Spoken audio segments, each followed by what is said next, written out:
Praying for Mrs. Mombasa. Written and performed by Doug Brendel. Chapter 1. A Difficult Subject. It's awkward, I sympathize.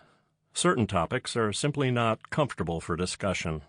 To talk about a certain part of a man's body is difficult enough, employing even the most delicate possible phrasing, which I certainly hope to do. But to speak of this subject in a large room full of people is even more awkward. So let's not. Let's keep this just between you and me. I'll just tell you what happens, rather than making it a stage play, which would actually be my first choice, even though a stage play might mean quite a number of people squirming in their seats over the subject matter. Also on the downside of making it a stage play is the fact that a stage play requires all kinds of planning, casting, rehearsals, sets, costumes, huge investment, huge risk, and depending on the venue, your ticket price could be through the roof. Plus you have to be at the theater at a certain time. This way, with a book, you can pick it up any time you like, anywhere you like. Read it on the toilet, it doesn't matter. It doesn't depend on some theater's schedule. With a theater, you have to organize your entire day around the arbitrary curtain time that some theatrical impresario decided on. God, I hate that. Books are better than stage plays on a lot of levels. This book won't read any differently if the lead character is hungover, for example. There's zero chance of getting stuck with an understudy for the role of Mrs. Mombasa. It's going to be her, the real McCoy, no question about it. Of course, personally, I prefer it to be a stage play because it's glamorous to be a playwright, or at least I imagine it is. There's something rather pedantic about writing a book. It's hard to beat playwright for sheer glamour.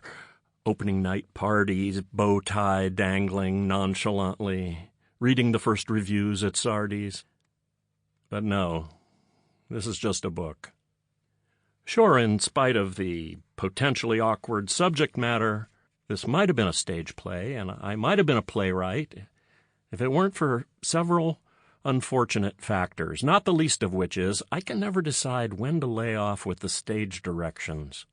There's just so much I want to explain about how a character looks or sounds or moves when they enter a scene, and you can't get away with describing all of this in excruciating detail in a script for the stage. I mean, you can if you're Tennessee Williams writing The Glass Menagerie, but assuming you're not Tennessee Williams, the director and the actors will look at the script and see your long drawn-out stage directions and roll their eyes and then start skimming and probably skip to the next bit of dialogue, right? Because dialogue is what it's all about in the theater. Nobody fully appreciates description. And resenting this as I do, I'm probably not properly cut out to be a playwright.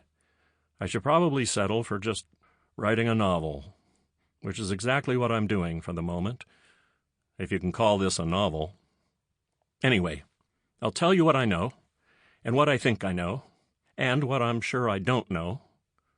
But of course there will be parts I don't know but think I know, and there's no way for me to specify those because ignorance happens, and that's basically how life is, isn't it?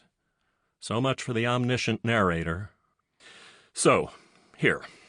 This is a book about what happens to Mr. and Mrs. Mombasa, and to Reverend Moishe Escovedo, who prays for Mrs. Mombasa, and to Moishe's Scandinavian wife, Ingrid Nilsson, and their daughter, Deirdre, and the blonde who works in the church office, and the Korean visitor, and the homeless guy out front.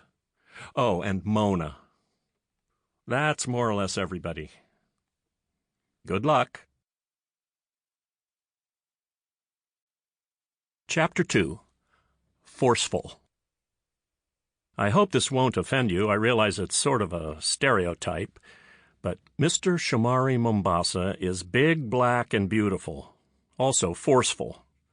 When he's born in Kenya, his parents actually name him Forceful, but in Swahili it's Shomari.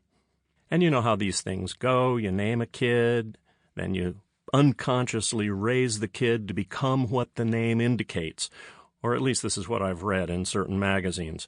So, Shomari Mombasa grows up forceful, by far the biggest kid on the soccer team.